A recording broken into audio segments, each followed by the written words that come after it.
गुरुकुल की इस व्याख्यानमाला में आप सब लोगों का स्वागत है। मैं doctor Pankaj Kumar Mishra Saint Stephen's college में संस्कृत विभाग में एसोसिएट प्रोफेसर हूं और आप लोगों के सामने आजकल संस्कृत भाषा विज्ञान के ऊपर में अपना चिंतन प्रस्तुत कर रहा हूं। उसी की श्रृंखला में हम लोग जो भारतीय आर्य भाषा है उसके विषय में विश्लेषण कर रहे हैं, जान रहे हैं। भाषा के वर्गीकरण के संदर्भ में जितने भी प्रकार के हमने वर्ग आपके सामने उपस्थित किए, उनमें से जो सर्वाधिक महत्वपूर्ण है वह है भारतीय आर्य भाषा।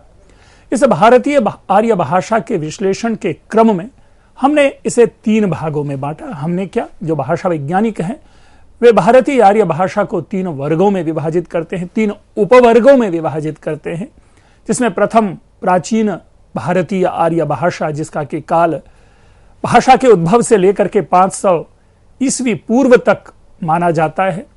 उसके बाद दूसरा विभाजन था मध्यकालीन भारतीय आर्य भाषा, जिस पर विमर्श के लिए आज मैं आपके सामने उपस्थित हूं। इस मध्यकालीन भारतीय आर्य भाषा का समय माना गया 500 ईस्वी पूर्व से लेकर के 1000 ईस्वी तक, और उसके बाद जो तीसरा जो वर्ग बना, तीसरा वर्गीकरण किया गया, वह आधुनिक भारतीय आर्य भाषा के रूप में है, जिसका काल 1000 ईस्वी से लेकर के अब तक माना जा रहा है। तो इस प्रकार से मित्रों हम लोग अपनी चर्चा शुरू करते हैं मध्यकालीन भारतीय आर्य भाषा। जैसा कि समय से ही स्पष्ट है, हम जब इसे 500 ईस्वी पूर्व कहते हैं तो ना चाह करके भी इसका संबंध गौतम बुद्ध से, भगवान बुद्ध से स्थापित हो जाता है, और तदनुसार गौतम बुद्ध के नामोच्चारण मात्र से ही जो मनोमस्तिष्क में एक नई भाषा कौंधती है, वह भाषा पाली भाषा कहलाती है, या प्राकृत का ही एक रूप कह ले, वह भाषा कहलाती है। इसके ऊपर विमर्श करेंगे कि पाली का क्या अर्थ है, पाली नाम क्यों पड़ा, पाली कहाँ बोली जाती थी। लेकिन एक सामान्य विमर्श जो सदैव आप लोगों के साथ करता आ रहा हूं अन्य भिन्न भिन्न प्रसंगों में, वह यह रहा है कि क्या जो संस्कृत भाषा थी, दूसरे शब्दों में जो अपना वैदिक संस्कृत कह ले या उसी का विकसित रूप हम लौकिक संस्कृत कह ले, क्या यह भाषा जब थी समाज में तो क्या अकेली भाषा थी, या इस भाषा के साथ अन्य भी कोई भाषा बोली जाती थी या बोली जाती होगी। मैं जहां तक समझता हूं, मेरी बुद्धि, मेरा मस्तिष्क मुझे यह मानने के लिए बाध्य करता है कि संस्कृत कभी अकेली भाषा नहीं रही होगी, क्योंकि किसी भी उच्च भाषा के विकास के लिए आवश्यक रूप से एक कोई ना कोई सहायक भाषा अवश्य होनी चाहिए। अर्थात एक मूल भाषा के साथ साथ पैरेलल कोई क्षेत्रीय भाषा, प्रादेशिक भाषा अवश्य ही बोली जाती होगी, क्योंकि कोई भी जो मान्य और प्रसिद्ध भाषा होती है उस भाषा का अनायास ही अपभ्रंश रूप बन जाता है, क्योंकि जो पढ़े लिखे व्यक्ति होते हैं वही उस भाषा का सर्वशुद्ध उच्चारण कर सकता है। जो विद्वान होते हैं, जो उस भाषा के मर्म, उस भाषा के शब्द, उस भाषा के उच्चारण को जानते हैं, वही केवल उस भाषा को बोल सकते हैं। लेकिन जिसको उस भाषा तक पहुंच नहीं है, जिनकी शब्दावली स्पष्ट नहीं है, जिनके मुख विवार, मुख यंत्र विकसित नहीं है, वे उस भाषा के उन शब्दों के उच्चारण कर पाने में, कठिन या क्लिष्ट शब्दों के उच्चारण कर पाने में सक्षम नहीं हो पाते। इसीलिए यह सिद्धांत मानना आवश्यक हो जाता है कि किसी भी मूल भाषा के विकास में कहीं ना कहीं सामान्य रूप से क्षेत्रीय या प्रादेशिक भाषा की भूमिका अवश्य ही रहती है। तो उसी के क्रम में भाषा वैज्ञानिकों ने यद्यपि मध्यकालीन आर्य भाषा की एक संभावना प्रकट की, और जिसको कि पाली और प्राकृत से मढ़ा, लेकिन अगर विश्लेषण के तौर पर हम देखते हैं तो इसे जरूर मानना चाहिए, हमें इसे जरूर जानना चाहिए कि पाली या प्राकृत जो है उसको केवल 500 ईस्वी पूर्व से बांध करके नहीं रखा जा सकता, क्योंकि भाषा केवल वही नहीं है जो लेख में प्राप्त हो, लिखित रूप में प्राप्त हो। यदि लिखित रूप मात्र की भाषा की बात करें तो कई सारी ऐसी भाषाएं हैं जिनको कि हम नहीं कह सकते कि उसे भाषा का रूप समझा जाए। पुनरपि हम पाते हैं कि पाली हो या प्राकृत हो, इसमें भाषा साहित्य भी है, लेकिन यह लेखन कार्य अति प्राचीन जो संभाषण में, लोक व्यवहार में यह भाषा अवश्य विद्यमान रही होगी, यह मैं स्थापित यहां करना चाह रहा था। अब आते हैं मूल विषय की बात करते हैं। जैसा हमने शुरू में ही कहा कि इसका काल माना जाता है 500 ईस्वी पूर्व से लेकर के 1000 ईस्वी तक, और इस काल की भाषा को प्राकृत भाषा का नाम दिया गया। इस प्राकृत के भी 3 रूप पाए जाते हैं, प्रथम प्राकृत, द्वितीय प्राकृत और तृतीय प्राकृत। इस प्रथम प्राकृत को भी 500 ईस्वी पूर्व से एडी तक माना जाता है। इसी प्रकार द्वितीय प्राकृत को एडी से लेकर के 500 ईस्वी तक माना जाता है, और तृतीय प्राकृत जो है वह अपभ्रंश का रूप है, जो 500 ईस्वी के बाद भाषाओं में विकार और विकृति उत्पन्न होने से नई भाषाओं का उद्भव हुआ। प्रथम प्राकृत के 2 रूप प्राप्त होते हैं, 2 रूप देखे जाते हैं, एक पाली और एक शिलालेखी प्राकृत। लेकिन मित्रों, प्राकृत भाषा पर थोड़ा विमर्श कर लें यहां पर, और विमर्श का विषय यह है कि यह प्राकृत है क्या। प्राकृत प्रकृति शब्द से बना है, जिसको कि स्वाभाविक रूप में जो हमारे से निकलने वाले हमारे व्यवहार होते हैं उनको कहते हैं, और तदनुसार प्राकृत भाषा का मतलब होता है स्वाभाविक भाषा, अर्थात मनुष्य जिसे सहजता से बोल पाते हैं। आज यदि हम बैठ करके यहां एक अच्छी हिंदी या परिष्कृत हिंदी में बात करते हैं, या कोई व्यक्ति मंच पर उपस्थित होकर के एक परिष्कृत अंग्रेजी में, इंग्लिश भाषा में अपना वक्तव्य प्रस्तुत करते हैं, या इसी प्रकार जब हम मंचस्थ होकर के या कहीं औपचारिक रूप से जब संस्कृत की बात करते हैं, तो हम उनको एक परिष्कृत रूप में प्रस्तुत करते हैं।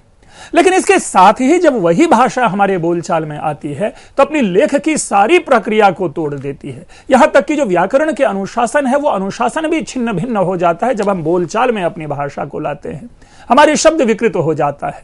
जो अग्नि शब्द जब हम यहां बोलेंगे, वही शब्द सामान्य बोल भाषा में हम कह पड़ेंगे कि भाई आग। तो ये एक प्रक्रिया है, और ये स्वाभाविक प्रक्रिया है। इसीलिए मनुष्य आवश्यक रूप में यह मानना चाहिए हमें कि मनुष्य जब भी प्रथमतया बोलना प्रारंभ करता है, तो उसकी भाषा का जो रूप है उसे प्राकृत कहा जाना चाहिए। यहां प्राकृत भाषा जो है वो नेचर प्रकृति वाली नहीं है, यह स्वभाव वाली है, स्वाभाविक वाली है। यानी संस्कृत भी जब वो मुंह से पहली बार बोलना शुरू करेगा, तो वो सद्यः व्याकरण के अधीन नहीं होगा, वह व्याकरण से बाहर वह भाषा अपना व्यवहार में लाएगा। हमारे बच्चे, छोटे बच्चे, शिशु जब हिंदी बोलना शुरू करते हैं, तो उनमें लिंग बोध नहीं होता, उनमें शब्दों का ज्ञान नहीं होता, और तदनुसार उस भाषा का वह प्रयोग करता है, और धीरे धीरे परिष्कृत, धीरे धीरे प्रौढ़ होकर के व्याकरण के नियमों के अधीन वह अपनी भाषा का प्रयोग करना प्रारंभ कर देता है। तो इसी प्रकार व्याकरण विरहित संस्कृत यदि कोई शिशु बोलना प्रारंभ करता है, तो वह वहां पर प्राकृत रूप उसे समझा जाना चाहिए, प्राकृत वह रूप नहीं जिसका कि आज हम विमर्श करने के लिए आए हैं। तो यह चीज हो सकता है कि इसमें एक विवाद हो सकता है कि इसमें प्रतिवाद हो, लेकिन संवाद के लिए यह आवश्यक है कि इस तथ्य को हमें समझना चाहिए कि मनुष्य जब अपने मुख से पहली बार किसी भाषा का प्रयोग करना प्रारंभ करता है, तो वह भाषा परिष्कृत नहीं होती, वह भाषा जो उनकी समझ से होती है वह भाषा निकलती, और वही भाषा प्राकृत है। अब आते हैं कि चूंकि बाद में प्राकृत में ग्रंथ लिखे जाने प्रारंभ हुए, शुरू होने लगे, इसलिए यह प्राकृत एक भाषा विशेष का नाम पड़ गया। जिस प्रकार संस्कृत एक विशिष्ट भाषा का नाम है, उसी प्रकार जो सामान्य बोलचाल में बोली जाने वाली भाषा थी, हमने उनको नाम प्राकृत दिया। यह प्राकृत हमें प्राप्त होता है, और तदनुसार प्राकृत के अगर प्राचीन रूप को देखेंगे तो कई सारे इनके भेदों पर भेद प्राप्त होते हैं, जिसमें पाली हो, ढक्की हो, शकारी हो, चूलिका हो, पैशाची हो, मागधी हो, अर्धमागधी हो, शौरसेनी हो, महाराष्ट्री हो, आदि आदि। ये सारे के सारे भाषा प्राकृत के विविध विधाओं के अंतर्गत परिगणित होते हैं। लेकिन हम भूल जाते हैं कि इन सारी भाषाओं का प्रयोग किसी न किसी क्षेत्र विशेष से है, तो उन क्षेत्र विशेष में जो बोली जाने वाली भाषा है उसको हमने चिन्हित करके नाम दे दिया प्राकृत। अस्तु, अब जो प्रथम प्राकृत की चर्चा, जिसकी चर्चा सविशेष यहां हम करेंगे आज, वो है पाली। और पाली और शिलालेखी प्राकृत। पाली को भी सामान्यतया एक उपविधा मानी जाती है प्राकृत की। तदनुसार देखें ये क्या है प्रथम प्राकृत, जिसके लिए हमने कहा कि पाली इसका नाम है। इसको देश भाषा भी कहा गया। प्रथम प्राकृत कह लें या इसका उपनाम देश भाषा भी है। अब जब देश भाषा नाम है, और मित्रों ये नाम हमने नहीं दिया, हमारे पूर्वजों ने नाम दिया, हमारे भाषा वैज्ञानिकों ने नाम दिया, तो देश भाषा यानी देश की भाषा, देश की भाषा यानी जन जन की भाषा, जन जन की भाषा यानी आम भाषा यानी परिष्कृत भाषा नहीं। अब प्रश्न होता है कि पाली का नामकरण, कि पाली नाम कैसे पड़ा। हम आप भी संस्कृत के नामों को लेकर के विमर्श कर चुके हैं कि यह संस्कृत नाम कैसे पड़ा, कब पड़ा, और एक भाषा के रूप में हमने यह भी जानने की कोशिश की कि वाल्मीकि रामायण के अरण्य कांड में हम सर्वप्रथम संस्कृत शब्द भाषा के रूप में संस्कृत का प्रयोग प्राप्त करते हैं। उसी प्रकार यह जानना हमारे लिए आवश्यक है कि यह पाली नामकरण हुआ कैसे, पाली नाम कैसे प्राप्त होते। कई मत हैं पाली के नामकरण के नेपथ्य में, कई मत है। जैसा आप पा रहे होंगे हमने 11 मतों की चर्चा की है, लेकिन आवश्यक नहीं कि 11 के 11 मतों का यहां उल्लेख किए जाए, लेकिन जो प्रमुख मत है, जो मत हमें शक्ति प्रदान कर रहा होता है, जो मत हमें एक लगता है कि ये तार्किक मत है, उस मत का यहां पर हमने उन मतों का यहां पर हमने विश्लेषण करने का प्रयास किया है। तो तदनुसार आप देखें कि ये एक शब्द है पंक्ति, ठीक है। विधुशेखर भट्टाचार्य जिन्होंने इस पर विमर्श करने का प्रयास किया है, उन्होंने कहा है कि यह शब्द जो है इसके मूल में पंक्ति है, और पंक्ति के आप लोग सभी जानते हैं रो, ठीक है। और तदनुसार पंक्ति से शब्द बना पंक्ति, यानी क लोप हो गया और बचा रह गया पंक्ति। इसी पंक्ति से पत्ती बना, पत्ती से पट्ठी बना, और पट्ठी से पल्ली बना, और पल्ली से पाली बना। पता नहीं, मुझे अगर मैं अपने भाषा वैज्ञानिक दृष्टि यहां डाल रहा हूं तो पंक्ति से पंक्ति बात समझ में आती है, लेकिन पंक्ति से पत्ती, क्योंकि नेजलिंग साउंड का लोप होना, पता नहीं भाषा विज्ञान इसे कितना समर्थन करता है। और पत्ती से पट्टी फिर बन सकता है, लेकिन ठ से डबल ल बनने की प्रक्रिया जो है यह भी एक प्रश्न चिन्ह उत्पन्न करता है। इसीलिए विधुशेखर भट्टाचार्य का यह मत, देखिए विमर्श है, लेकिन यह मत जो है लोगों ने इसे स्वीकार नहीं किया, और पता नहीं ये बहुत अधिक मत जो है इसका समर्थन नहीं किया जा सकता। पल्ली शब्द से पाली का निर्माण हुआ, यह एक मत प्राप्त होता है। पल्ली शब्द हम आप सभी जानते हैं कि आज भी सुदूर गांवों के लिए शब्द प्रयोग होता है पाली, पाली यह गांव के लिए प्रयोग होता है। और तदनुसार पल्ली शब्द का अर्थ है गांव की भाषा। पाली यानी गांव की भाषा, अर्थात अगेन नगर में ना बोली जाने वाली भाषा गांव की भाषा। गांव की भाषा अर्थात पढ़े लिखे दिव्य जनों, विद्वत जनों की भाषा ना होना, अर्थात सामान्य लोगों की भाषा।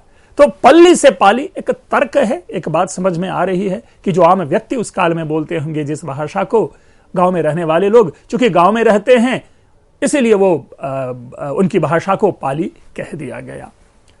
एक तीसरा है कि कई लोगों का यह मानना है कि प्राकृत शब्द से पाली निकला। प्राकृत से पाकट, ठीक है, पाकट से पाल, ट का ल बदलना ये आश्चर्य एक उत्पन्न करता है। पाकट से पाल और पाल से पाली, एक यह भी प्रक्रिया एक मत के अंतर्गत भाषा वैज्ञानिकों ने दिखाई है। संस्कृत में पाल धातु का अर्थ होता है रक्षा करना। हम आप सभी जानते हैं पालयति ये रूप बनता है। और तदनुसार कई भाषा वैज्ञानिकों ने इस पाल धातु के आधार पर इसका अर्थ निकाला बुद्ध वचनों की रक्षा करने वाला, अर्थात बुद्ध के वचनों की रक्षा करने वाली जो भाषा है वो पाली भाषा कहलाई। ठीक है, तर्क है इसमें, क्योंकि बुद्ध के प्रायः जितने भी वचन हैं सारे वचन पाली भाषा में सन्निहित है। तो इस दृष्टि से बुद्ध वचनों की रक्षा करने वाला यह अर्थ एक माना जा सकता है। इसी प्रकार जो आचार्य बुद्ध घोष या धम्मपाल आदि लोगों ने इस पाल शब्द का अर्थ पाली करके बुद्ध के उपदेश के अर्थ में इसको हमारे सामने स्थापित करने का प्रयास किया है। लेकिन मित्रों, एक सर्वाधिक समर्थित, जिसका कि लोगों ने सर्वाधिक समर्थन किया और उसमें एक तर्क भी प्रतीत होता है, वह है भिक्षु जगदीश कश्यप का। भिक्षु जगदीश कश्यप अत्यंत प्रसिद्ध और ख्यात नाम है। नालंदा में जो नव नालंदा महाविहार है, उनके प्रथम प्रशासक के रूप में जाने जाते हैं। अर्थात देश रत्न डॉक्टर राजेंद्र प्रसाद ने जब उस नव नालंदा महाविहार, जो कि आज एक डीम्ड यूनिवर्सिटी, एक प्रतिष्ठापित यूनिवर्सिटी के रूप में है, तो उनके प्रथम आचार्य भिक्षु जगदीश कश्यप जी हैं। उनका यह मत है कि पाली शब्द का अर्थ होता है पर्याय। पर्याय से, यह पाली पर्याय से निकला है, और यह जो पर्याय शब्द है यह परियाय, इसी पर्याय का अगर आप कहें कि विकृति अपभ्रंश रूप, वह पर्याय बनता है। और स्वाभाविक है, पर्याय जिनके उच्चारण स्पष्ट नहीं होते वो पर्याय को, रिया को आपको रिया ही बोलेंगे, पर्याय। और उन्होंने यह दिखाने का प्रयास किया, भाब्रू का शिलालेख है, जिस भाब्रू के शिलालेख में धम्म पर्याय शब्द उल्लेख में आया है, और जिसका अर्थ वहां पर बुद्ध के उपदेश हैं। तो धम्म पर्याय बुद्ध के उपदेश हो गए। तो पर्याय शब्द है, पर्याय यानी पर्याय। अब पर्याय से पालियाय, पालियाय से पालिया, और पालिया से पाली, इस प्रकार की उन्होंने यात्रा बताते हुए कहा कि यह पाली जो है यह बुद्ध के उपदेश है। लेकिन भाषा वैज्ञानिक दृष्टियों से शब्दों की यात्रा पाली तक पहुंच रही है, लेकिन बुद्ध के उपदेश मात्र को यदि पाली भाषा हम कहें तो यह दोष उत्पन्न होता है, क्योंकि इसका मतलब हुआ कि भगवान बुद्ध से पहले पाली भाषा नहीं थी। और ऐसा नहीं कहा जा सकता, भगवान बुद्ध के पहले भी पाली भाषा रही होगी, और चूंकि भगवान बुद्ध से पहले वह पाली भाषा थी, इसीलिए भगवान बुद्ध ने पाली में उपदेश देना अपना धर्म समझा, उचित समझा, ताकि आम जन तक वो अपनी बात को पहुंचा सके। तो इसलिए बुद्ध के उपदेश जिस भाषा में निहित है वो पाली है, लेकिन पाली वो भाषा है, पाली अगर हम बुद्ध को पाली के प्रथम प्रयोक्ता के रूप में मानने की कोशिश करेंगे तो वहां यह दोष उत्पन्न होने की संभावना बनती है। आपके सामने है भगवान बुद्ध की मूर्ति से, भगवान बुद्ध की प्रतिमा से आप हमने उनको एसोसिएट करने की कोशिश की है कि निसंदेह, और शुरू में ही भूमिका में भी यह बात हमने रखी कि यदि पाली भाषा की चर्चा है या गौतम बुद्ध का उल्लेख है तो एक दूसरे के पूरक होते हैं, कि गौतम बुद्ध यानी पाली भाषा यानी गौतम बुद्ध। और जैसा त्रिपिटक आप सभी जानते हैं, विनय पिटक, धम्म पिटक, सुत्त पिटक, ये जो ग्रंथ है हमें प्राप्त होते हैं पाली में, और तदनुसार हमने एक मैन्यूस्क्रिप्ट भी यहां पर लगाने की कोशिश की है। ये अलग विषय है कि इस चित्र के माध्यम से, इतने मात्र मैन्यूस्क्रिप्ट के माध्यम से हम पाली भाषा नहीं समझ सकते। लेकिन जो मेरा मूल मकसद है, जो मेरा मूल उद्देश्य है, यह बताने का, एसोसिएट करने का, और भिक्षु जगदीश कश्यप के मत में समर्थन प्रस्तुत करने का कि यह बुद्ध के उपदेश है, जो कि पाली भाषा में संरक्षित है। इस कारण से यह पाली भाषा जो है प्रसिद्धि को प्राप्त हुई है। मित्रों, एक प्रश्न उत्पन्न होता है कि पाली किस प्रदेश की भाषा थी, कहां की यह भाषा थी, किस जगह बोली जाती थी। कई प्रकार के मत प्राप्त होते हैं, स्थल विशेष हमें प्राप्त होते हैं। कुछ लोग कहते हैं यह मगध प्रदेश में बोली जाने वाली भाषा थी, कलिंग की भाषा थी, या कोसल की भाषा थी, या उज्जयिनी की भाषा थी, या विंध्य प्रदेश या मध्य देश की भाषा थी। अब ये जो 5 स्थल विशेष के नाम हैं, इनका संबंध कैसे जोड़ा जाए, यह भी शोधकर्ताओं के लिए, भाषा वैज्ञानिकों के लिए एक प्रकार का शीर्षासन ही है। लेकिन जो सहज संबंध के आधार पर मगध को स्वीकार करने में किसी भी प्रकार का संदेह उत्पन्न नहीं होना चाहिए, क्योंकि गौतम बुद्ध का यदि संबंध जोड़ा जाए, गौतम बुद्ध की समग्र यात्रा को देखी जाए, गौतम बुद्ध की दिशा को देखी जाए, गौतम बुद्ध जहां अपने एनलाइटनमेंट को प्राप्त करते हैं उस दृष्टि से देखे जाए, तो ऐसा प्रतीत होता है कि भगवान बुद्ध के इस मगध, चूंकि मगध प्रदेश से इनका कहीं ना कहीं डायरेक्टली और इनडायरेक्टली प्रचुर संबंध रहा है, तो यहां पर तो यह भाषा आवश्यक रूप में बोली जाती होगी। हम यहां पर मगध को हटा नहीं सकते। लेकिन अब कलिंग की भाषा और कोसल की भाषा या उज्जयिनी की भाषा या विंध्य प्रदेश की भाषा, क्योंकि अगर कोई अभिलेख मात्र मिल जाना, ये उस आधार पर यदि पाली को उस प्रदेश की भाषा सिद्ध करने का प्रयास होता है, तो एक वो कारक बनता है, एक संबंध स्थापित करता है। लेकिन वहीं यह भाषा बोली जाती थी, यह कहना गलत होगा। हाँ, वहां भी यह भाषा बोली जाती होगी, इसे स्वीकारने में किसी भी प्रकार की समस्या नहीं होनी चाहिए। क्योंकि जैसे जैसे भगवान बुद्ध की यात्रा पर आप विमर्श करेंगे, जहाँ जहाँ गए, सारनाथ आते हैं, तो उन सारी जगहों पर भी अगर आप देखें तो पाली भाषा जरूर बोली जाती होगी। और कदाचित बाद में उसी के जो विविध रूप हमें, उसी प्राकृत के जो विविध रूप हमें प्राप्त होते हैं, वह आप पाते हैं कि मागधी है, अर्धमागधी है, मथुरा शौरसेनी है, ये सारे जो रूप हैं वो उसी के अलग अलग रूप हैं। तो इन प्रदेशों का नाम है, इन प्रदेशों के प्रति कोई विशिष्ट मत हमारा नहीं है कि इसी की या प्रदेश में होगी, लेकिन यह मत जरूर है कि मगध में पाली भाषा अवश्य ही बोली जाती होगी, अन्यथा भगवान बुद्ध के उपदेशादि, भगवान बुद्ध की यात्रा, भगवान बुद्ध की वहां पर का रहना ये संभव नहीं होता। इसके साथ एक और है जो मैंने शुरू में ही कहा कि बुद्ध के समय की यह भाषा नहीं। मेरा यह व्यक्तिगत मानना है कि यह भगवान बुद्ध के समय की भाषा नहीं रही होगी, क्योंकि भगवान बुद्ध से पहले भी यह भाषा बोली जाती होगी। यह मेरा इसमें विशिष्ट मत है। और चूंकि बोली जाती होगी, इसीलिए जब उन्होंने, भगवान बुद्ध ने देखा कि समाज के जो आम व्यक्ति है वह तो इस भाषा में बात कर रहे हैं, तो उन व्यक्ति तक अपने सिद्धांत को, अपने मत को, अपने विचार को, अपने जो ज्ञान है उस ज्ञान को संप्रेषित करना उसी भाषा में संभव होना चाहिए जिस भाषा में आम आदमी बोलते हैं। और यही हुआ, और उन्होंने पाली भाषा को अपना माध्यम बनाया, और तदनुसार आज भगवान बुद्ध हैं। बुद्ध मागधी, इसकी चर्चा ऊपर में स्पष्ट रूप से हमने मगध के साथ संबंध जोड़ते हुए कहा है। और एक और मत है कि अनुवाद की भाषा कदाचित पाली बनी हो। मैंने, चूंकि अगर मैं कोई विचार यहां उपस्थित करता हूं तो इसका यह मतलब नहीं कि मेरी अपनी सहमति उस विचार से हो।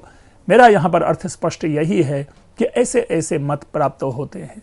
मुझे लगता है कि यह कहना गलत होगा कि पाली कभी कदाचित अनुवाद की भाषा बनी हो। नहीं, हम ये जरूर, तो अनुवाद की भाषा से फिर प्रश्न उत्पन्न होता है, किस भाषा से किस भाषा में अनुवाद?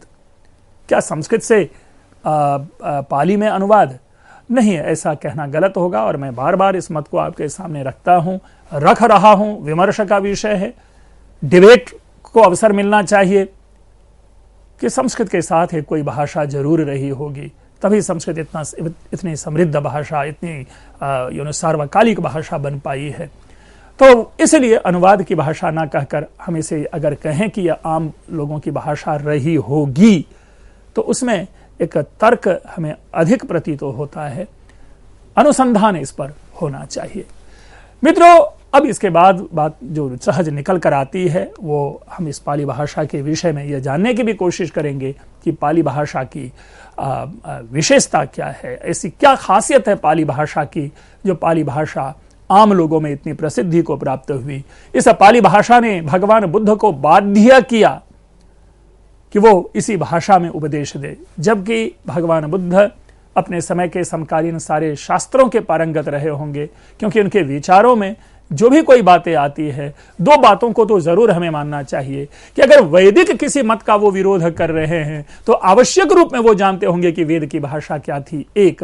और दूसरा यह कि अगर वो कुछ ऐसे वैदिक परंपरा के सिद्धांतों को अपने सिद्धांत में प्रस्तुत कर रहे हैं तो भी उन्होंने संस्कृत भाषा जरूर वो जानते होंगे और वेदों की भाषा जरूर जानते होंगे। तो इस दृष्टि से भी हमें यह देखना होता है, क्योंकि भगवान बुद्ध को इतने मात्र से व्याख्या हमें नहीं समझ लेनी चाहिए कि भगवान बुद्ध को ज्ञान की प्राप्ति हुई, बल्कि भगवान बुद्ध के उससे पूर्व के अध्ययन अवश्य रहे होंगे, और उस अध्ययन के उपरांत उनके मन में बौद्धिक जो है वो अस्थिरता उत्पन्न हुई होगी, किसी एक निष्कर्ष पर नहीं पहुंचे होंगे, तब जाकर के उन्होंने समाधि लगाई होगी और उनको जाकर के ज्ञान की प्राप्ति हुई होगी। तो मित्रों, ये आपको पाली के विषय में एक सामान्य सूचना थी। हमारा मूल विषय है कि यह पाली भाषा की विशेषता क्या है, पाली भाषा किस प्रकार अपने आप को हमारे सामने प्रस्तुत करती है। तो इस दृष्टि से अभी मैं इस विषय को यहीं रखता हूं। इसके बाद की श्रृंखला में हम पुनः लेकर आएंगे, आपके सामने उपस्थित होंगे पाली भाषा की विशेषता। आप लोगों ने ध्यान से सुना, निस्संदेह कई प्रकार के प्रश्न उत्पन्न हुए होंगे, तो उन प्रश्नों के नेपथ्य में एक बार पुनः आप लोगों से निवेदन है कि अपनी प्रतिक्रिया, अपनी प्रक्रिया अवश्य अभिव्यक्त करें। आपने ध्यान से सुना, आप लोगों का बहुत बहुत धन्यवाद।